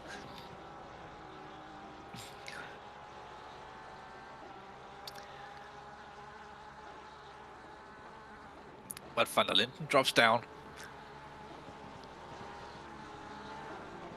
It will be very interesting to see. Also, Van der Vale, even though he was involved in that crash earlier on and got into the pit lane quite early in the race, he is currently set in third of the cars that have served their pit stops, though 21 seconds off of Dimitri de Kneut. That would still put him well within the top 10 when the pit stop round have cycled through, if the rest of the field chooses not to take tires. Big if at this point. Villiers out of the pits directly into battle. This is a wildcard driver that's definitely getting everything that he asked for in a race. Seems like it's non-stop action for this guy. Would that be the race leader, Patrick van der Linden, behind? Does look like it is definitely a Lexus, and I think he's the only Lexus still circulating on track. It is. It really is, and van der Linden goes and slips by Villiers there. Could have been a little bit smoother in that lapping situation there from the Mustang driver, but nevertheless it got done. It's all about experience in that, and if you haven't done much endurance racing, then you might not be used to seeing blue flags. Though I must say, in the last couple of years when I did endurance racing, I didn't see many of those either. Just dusting off my shoulders. In all fairness, I was carried a little bit by Dominic Gies himself. Quick driver. Have gone into hypercar racing as though, myself included in that one, and split team, so I will probably see him on track at some point. But Lillis will now have to try and catch back up to Parties, but he have his hands full because that's championship leader behind of Jordi Peters. A little bit of a laggy car there, doesn't look like from Lillis, but not enough to really put the scare on championship leader Jordi Peters. Also Peters with the fastest lap of the race. That early drive-through definitely put the spanner in his works for this one. Ooh. Lifting a lot there does the Mustang driver, a lot more than Jordi Peters. As Jordi goes for it on the inside, slips through, not without contact though. Maybe a bit of misjudgment of the size of that Mustang. You are set quite far behind the front of the cars, especially in comparison to a car like the Porsche or the Ferraris, or McLaren for that matter. That sometimes played a little bit of hand. Nick Vargas putting the lap on Lillis as well.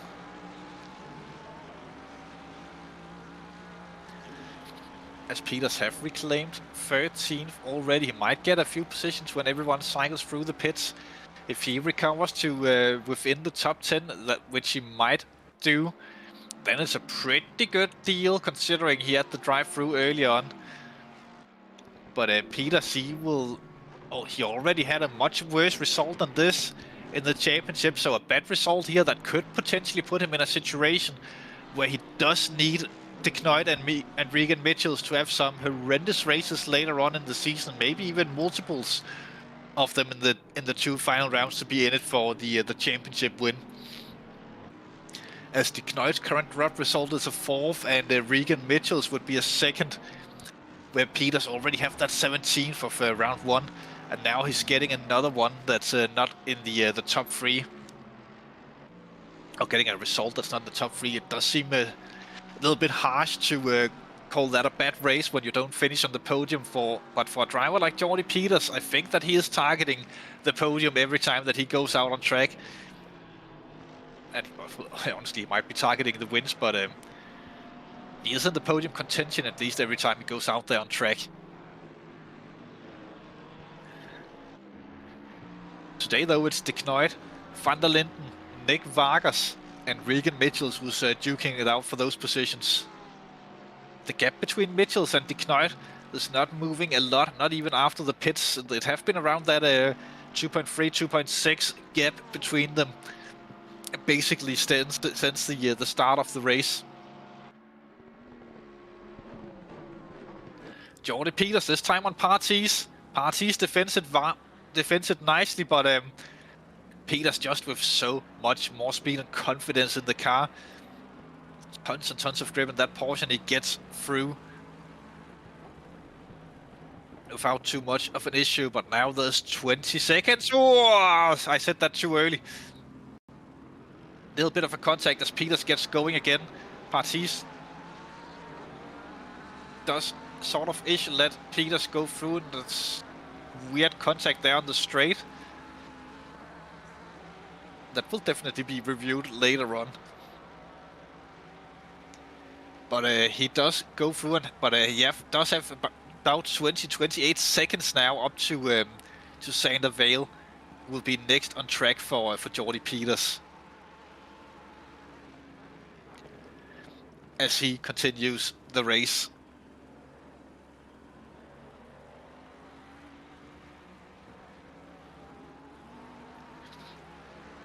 Through Brussels, but I wonder if he will try and unlap himself from Nick Vargas. Vargas could potentially go about 10 more minutes without stopping, I would assume, as a minimum. Though he can take the pit whenever he likes to, but he could go the 10 minutes if he wants to, and maybe even a little bit more in the Mercedes. Meanwhile, Parties and Lillis, Villiers and Lillis, a name to say, but Parties putting the pressure on in the Mercedes. Both cars probably with a little bit of damage here and there on the cars. We definitely see it on the Mustang, but I do think the Mercedes might be carrying battle scars as well. Wow, almost touching there. Coming onto the back end of the track. Left, right, which way to go? Hard to say. Tucks in behind, does Parties. Gets the run, it looks like, out of Blanchimont. Tries it, but have to go the long way around, forcing Lillis into the inside, but Lillis goes too deep and then onto the curb. That's a common mistake. If you go too deep, then get over that curb. You have no control of the car. Can be a little bit unexpected for most drivers. Usually what would be the recommended way to go about getting too deep in the bus stop is just keep it on the inside of the track and then rejoin after the sausage curb.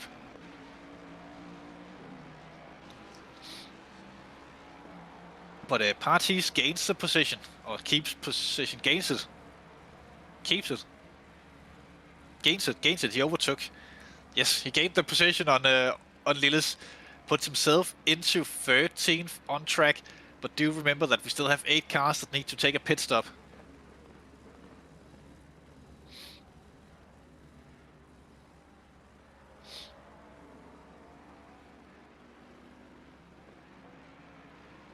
That will be super interesting to see if the no tires will be the correct call on this one.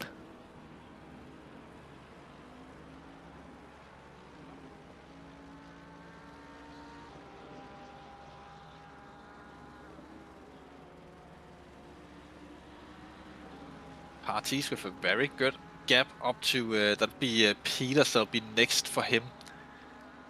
20 odd seconds away, 21-ish, and then Peters will have also a very, very long way up to Sander Vale.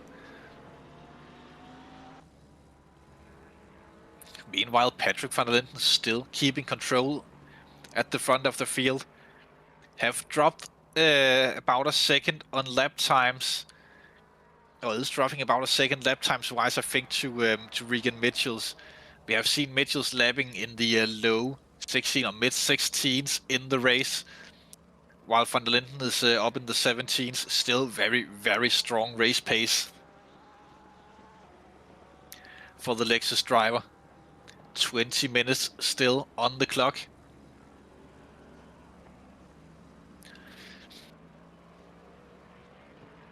And Vargas now with Peters behind. But you remember, Peters is a lap down, so the question is whether or not that Vargas wants to let Peters go through.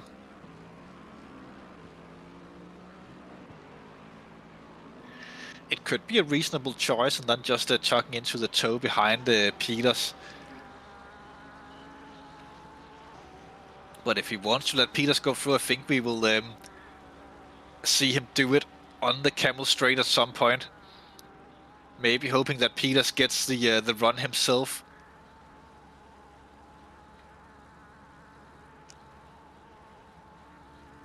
Haven't let off yet.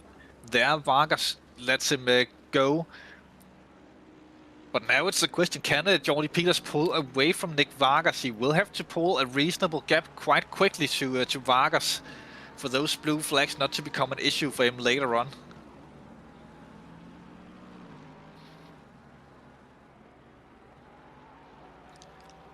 Very frustrating when you unlap yourself from another car that you keeps getting reminded by the blue flags.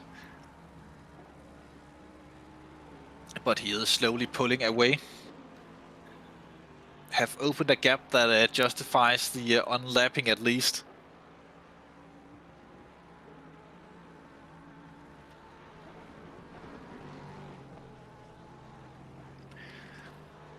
As the golden Mercedes still trying to hang on with Patrick van der Linden. He have dropped 3.5 seconds behind. Gap was about 1.2 seconds as the other drivers came into the pits. But the clean air have not been kind to Nick Vargas. Or the clean air for the clear rear from van der Linden, we should probably say. As van der Linden had to look a little bit in the mirrors for Dimitri de Kneut before the pit stops.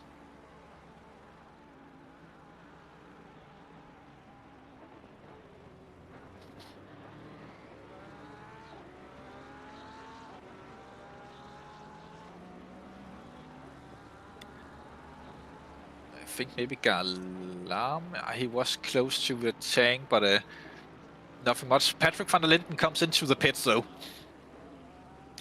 This will be interesting to see where he comes out in relation to Regan Mitchells and Dimitri de Kneut. No doubts that time-wise it's quicker not to take the tires, but with the pace that Regan Mitchells and de Kneut have put on with the fresh tires, it might not have been too bad of a choice for them. And if van der Linden and Vargas tires they continue to drop off in a rapid pace, then it could be a thing they need to gain more than a second per lap on the fresh tires at Spa for it to be worth it.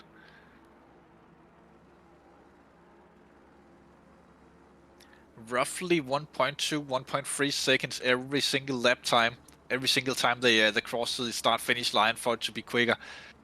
And I still think that we will see Patrick van der Linden come out ahead of Regan Mitchells, but we will know Regan Mitchells have fresher tires underneath him for the rest of the race.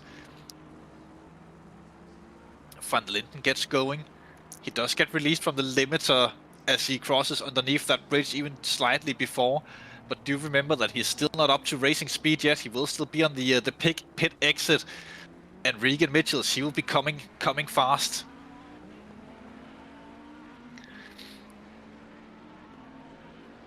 Not fast enough to get there, but that was to be expected. But whether or not that the tires will hold on for van der Linden, that's what we'll have to look out for the rest of the race. It is still quite a lot of time that Regan Mitchells will have to gain every single lap, but let's see when they come across the timing line. 8, that's 9, that's about 10 seconds gap. You know what, we might just have a race on our hands. Mitchells have gone about a second quicker per lap. But we only have about, that would be 7-ish laps to go. 6 maybe even just. So he will have to find some magic juice in that car, maybe use the track limits. He definitely don't have time to slow down for them if he gets some Regan Mitchells. Unless, of course, if he's on the limit to getting the drive-through. But I think Van der Linden will be clear from De Knoyd. This also means that if Vargas comes in now, he will still be ahead of Regan Mitchells and De Knoyd after the pits. They will have to find a way to overtake him on track. And that plays into Vargas' hands.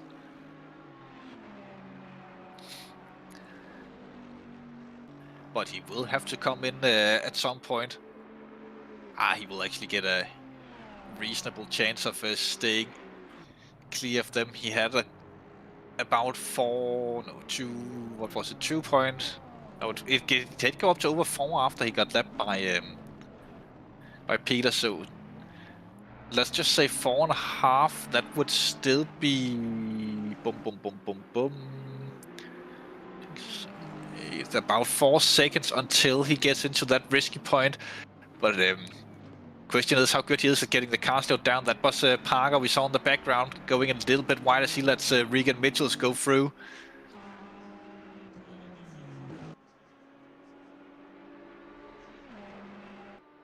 I don't think that we have seen much to that 99 car all race.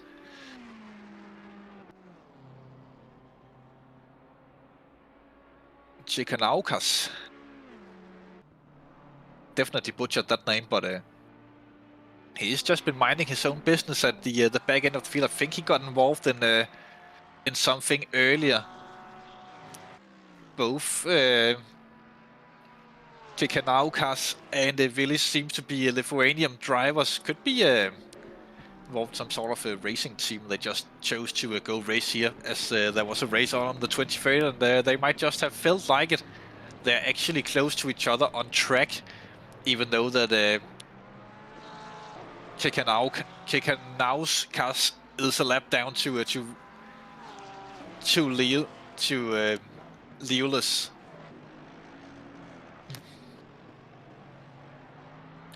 In the 99 and the 555 car. The 2 wildcard drivers this evening. We did see last time out that a wildcard driver came out to win the race. And Mr. Whiteclaw, he did a great job there. Hope we'll see him at some point, because he definitely put it all into the basket there for entertainment. Race-wise, meanwhile, Van der Linden, Sebastian Van der Linden have gone in. Oh, Van Liebenstein. Van der Linden. Van Liebenstein. Samuel Van Liebenstein are the name that I was looking for. This is the name you're looking for. Have gone into the pits, and he will definitely take the short pit stop where he comes out on track. That will be somewhat interesting because he will likely have gained a few positions on this.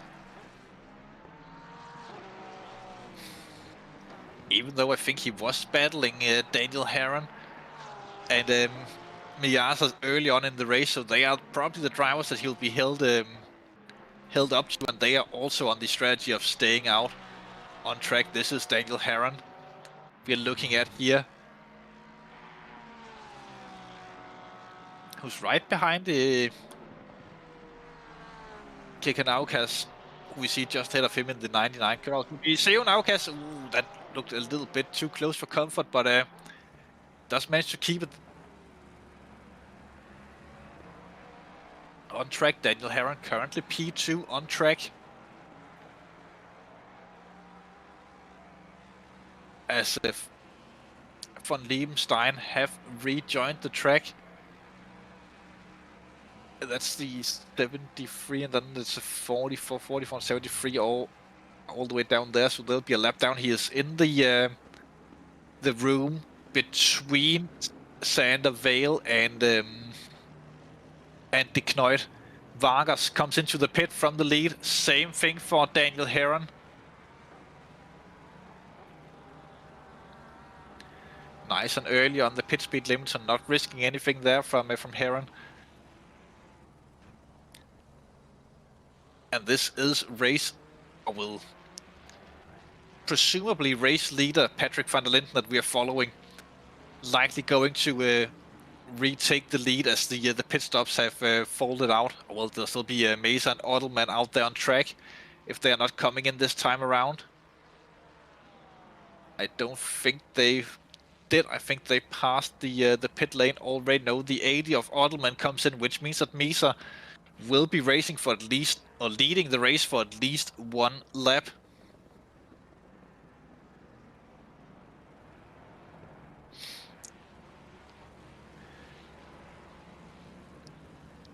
Vargas pulls into the box number 1, so he'll just have a quick splash and dash. He might have the lead as he disengages the pit limiter, but not for much longer than that. As he's out there disengaging the pit limiter now, as Van der Linden goes full throttle down the straight. It's a bit of a detour coming out the pits, and Van der Linden will have the overspeed. Here we go, this is how close it is, side by side on pit exit, but Van der Linden does go through and sails away. But much closer than expected between the two drivers. But now Vargas still have to warm up those tires once again.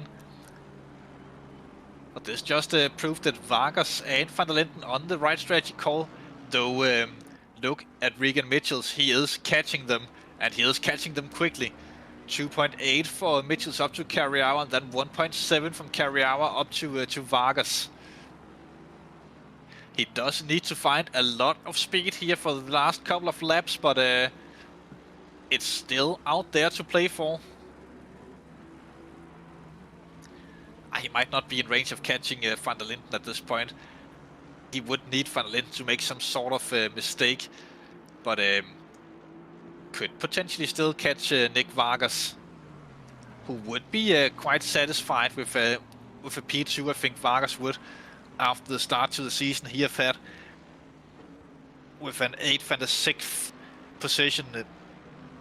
We do know Vargas are the type of driver that can perform very, very well on the right day. We did mention him early on as having a little bit of an outside chance of a good result today. But let's see if he can pull through. Regan Mitchells now on the overtake on Carriawa.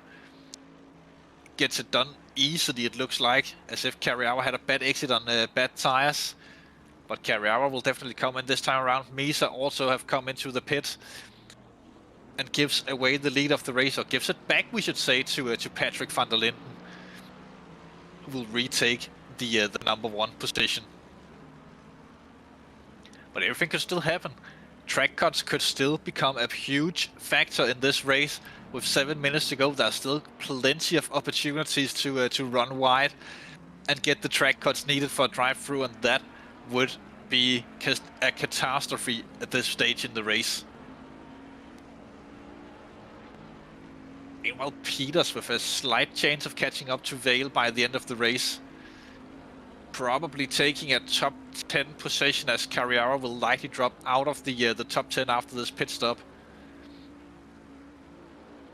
Van Milly's doing quite well in the strategy, up to 13th at this point. And Carriawa in the pits.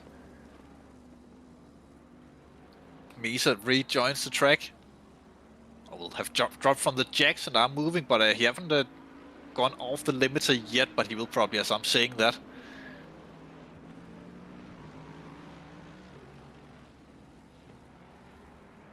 And there he goes, but Mitchell's on the pursuit. 3.6 seconds to Nick Vargas. He needs roughly a second per lap, and then he will have to get it done on the final lap for P2. And Vargas staying with Patrick van der Linden. That Lexus is known for being very rough on the tires, and the Mercedes being much smoother. And we have seen how Vargas controls that Mercedes. No sudden steering inputs and very, very smooth driving. So that might be coming into a factor as Vargas actually within the second now on Patrick van der Linden. So this could become a race on tire wear between the two drivers, the Mercedes and the Lexus. And if they start battling too much, then who knows if Regan Mitchells could catch up to them and snatch it away later on. They do have a little bit of traffic in front of them. I think that's Milan Dumas that they are about to put another lap on. It does look like his purple Ferrari. Might actually be the first time they lap Milan Dumas. Last time must have been because of pit stops. So they are coming up to put a lap on Milan Dumas, and Milan, he is not that interested in losing time at this point. He does have 14 seconds up to Iron van der Linden, but yeah, and a good gap down to Parker as well. He might not make too much of a fuss about this.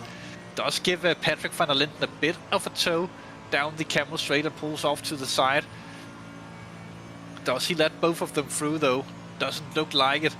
He will wait with Vargas until after Lake Com, it looks like. But with this gap, he might have to do it here before Brussels. Yeah, pulls off nicely done there by Milan Dumas. Shows how much experience he have racing these cars, knowing exactly when to get out of the way. Under 4 minutes on the clock now. And Mitchell's underneath 3 seconds. Oh, Patrick van der Linden goes very deep. Then Puong. Vargas with the move, looks for it from the back, looking for it almost alongside. Have to go the long way around. Piff Puff sends it on the outside, very close to each other. Have to tuck in behind once again. That was the opportunity for Nick Vargas. Didn't pay off though. But Regan Mitchells, look at that, the red car in the background. That red Ferrari on fresher tires, much stickier tires. Getting closer and closer. 1.6 seconds the gap dropped to after that mistake from Patrick van der Linden. This could be a freeway battle. De Knoit also just 2 seconds behind again. So if something happens here, if they start battling here up in the front, then it might be the Regan Mitchell show that takes over. De Knoit would not be interested in Mitchells getting any overtakes done here. But whether it be Vargas or van der Linden, that would mean 3 different race winners in the 3 first races. Actually, with Regan Mitchell taking the win, it would also mean 3 different race winners. And none of them have been Jordy Peters at this point. He is really letting us wait for that first win of the season. Very close to each other now. Dumas getting into the position where he might be helping Regan Mitchells with a hell of a tow at this point. His Ferrari body behind. Different generations of the Ferrari GT3 car between the two of them. But Dumas there, and you can see Mitchells pulling in, getting all of the slipstream available to him. Really gained on that. Marshall with the drive-through penalty got that track cut late on with just over 2 minutes to go, which means 2 laps of racing for these guys. And Regan Mitchells have caught up, and I would say that he is in a battle now for the race win with Nick Vargas and Patrick van der Linden. That mistake last lap from van der Linden could have been the nail in the coffin. That is what allowed Regan Mitchells to be in this situation, having caught back up as Marshall returns to the garage and retires from the race with just 2 minutes to go. A bit unfortunate there, but that mistake from van der Linden, that is what allowed for Mitchells to get right back in this one. Did seem like if they kept it out there on track, then it would have been hard for Mitchells to get it, but Mitchell is right there. Those tires in that Lexus would also be screaming at this point. But just 1 lap after this one, Regan Mitchells does have the tires ready to get early on the throttle and be more aggressive through the corners and even go later on the brakes. Look at this, look how close he is to Nick Vargas at this point. Using all of the track available. If he have the extra track limit, then he might spend it there to get the run on Nick Vargas using the speed token. It looks like he can keep more front. Oh, look, it's like a little bit of a slide there. If he wants this done, then he needs to get Vargas before the end of Camel Straight. Then he will have basically one shot at Van der Linden if he does that, but not close enough to Vargas to get the run down on Camel Straight and into Lake Com. The fresh tires are the thing that plays into Mitchell's hands, at least for the battle of P2. But will it be enough? Vargas also in a position where he gets a tow from Patrick van der Linden. Final lap, they have started it, and it is official. Once the first of the three of these drivers to cross the start-finish line next time, that will put out the checkered flag. And Van Linden got a much better run there. I think he is in the clear of Regan Mitchell now. But Vargas, he will have to defend with everything that he holds close to his heart. Oh, close to his heart. I don't think he has more than one heart, but who knows? As they get really racy.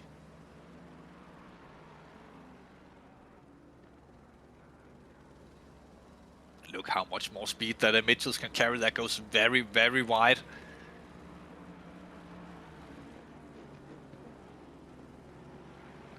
That would have been a track cut, I'm being told in my ears, or whispered across the old dusty desk that we are sat at here in the shed.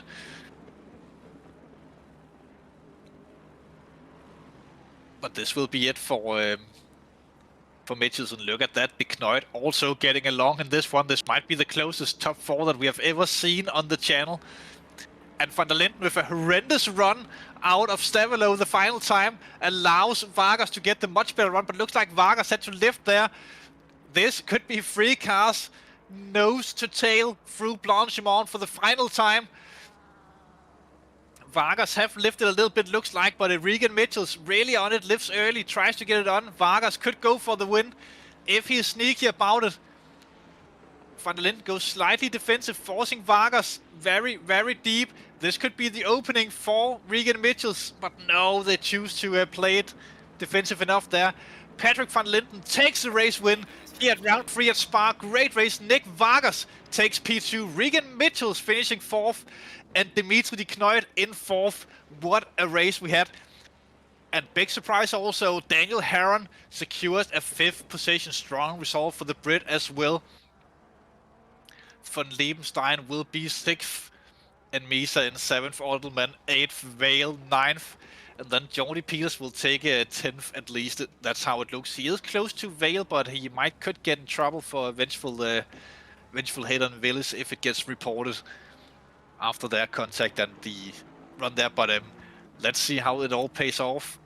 Misa also good draw. They're finishing 7th. We have had a driver already leaving the server up in the front, and that gets the timing board to look a little bit iffy. Odelman takes 8th.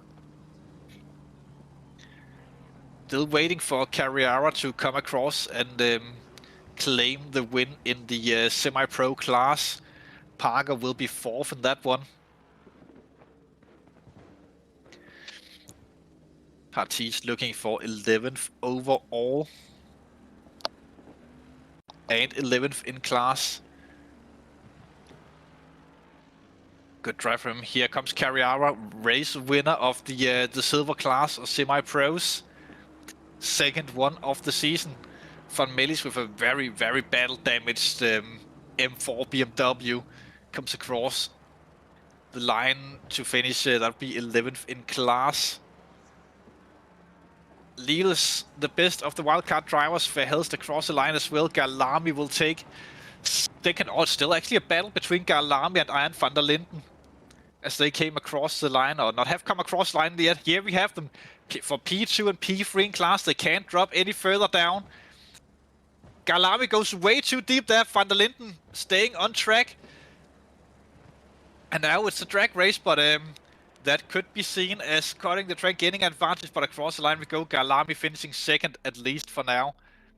What a race we had this evening at Spa. Spa always produces racing when we go here. nothing shy of a top race this time around. But it is what it is. The drive-through for Jordy Peters early on in the race, that definitely sealed the deal for him and put him way down the field. But joining us in the small shed and almost running up the stairs to our small booth here, Nick Vargas, P2 in the race. One of the best results that we have seen from you in a long time. Yeah, it was an exciting race, especially with the strategies. Came out of the pit just behind Patrick, and Regan was behind me, and the last lap was crazy. It was like so close together, but it was a really nice race. Really enjoyed it. Yeah, we got that very nicely on camera.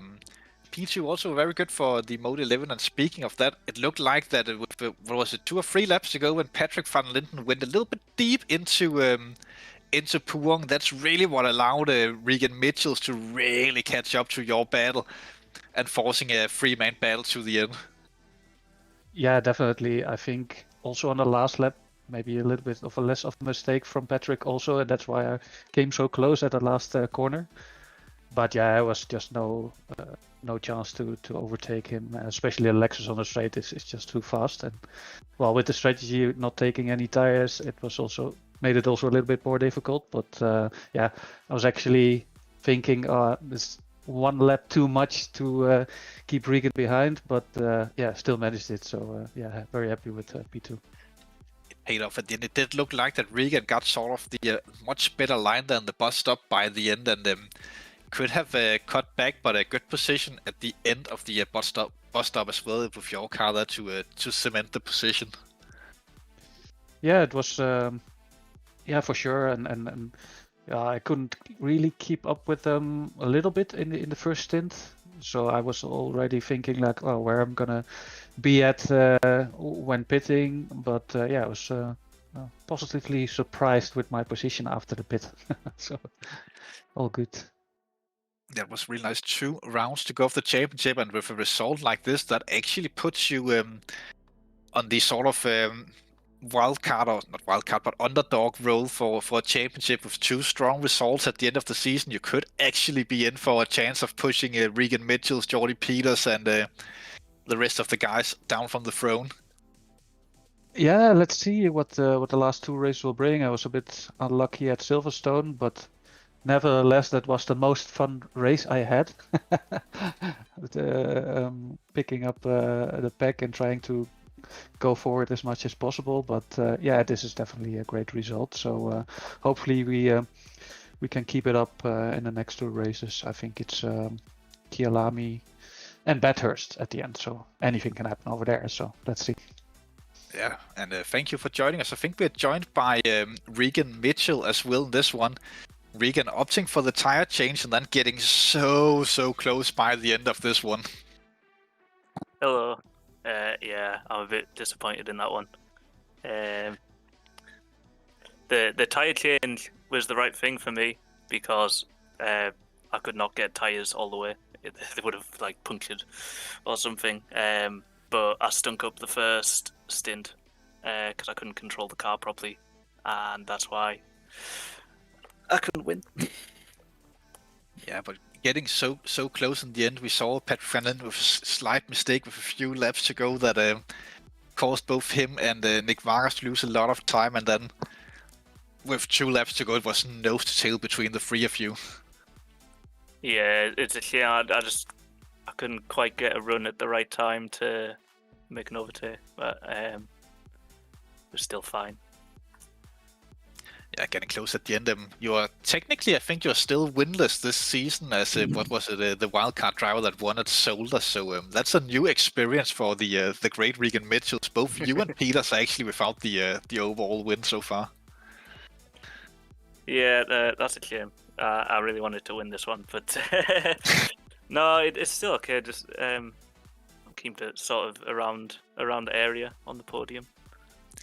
Yeah, I think with the result today, you will go back into the lead of, well, not back into. You'll take the lead of the championship, but only by a few points, and that would be something to defend for the last 2 rounds. Of course, we know that Kyalami is really good racetrack, and then Bathurst at the end. 75 minutes there. I'm expecting a tire change again from you. I think I have to. I've tried the no tire changes in the past few races at the 75 minutes, but it doesn't quite work. It's just pain the entire way. I remember doing a race at Mount Panorama, also 75-minute race in the Ferrari 488, where I punctured twice in the race. Once just before I was planning to go into the pits, and then on the final lap as well. Oh, yeah, I'll be avoiding that. Most likely. To be fair, I realized that while I was running a hot lap setup that I found on YouTube and just added fuel, and that might have been the reason why the tires died. But my setup started off as my Monza setup, so maybe that didn't help things.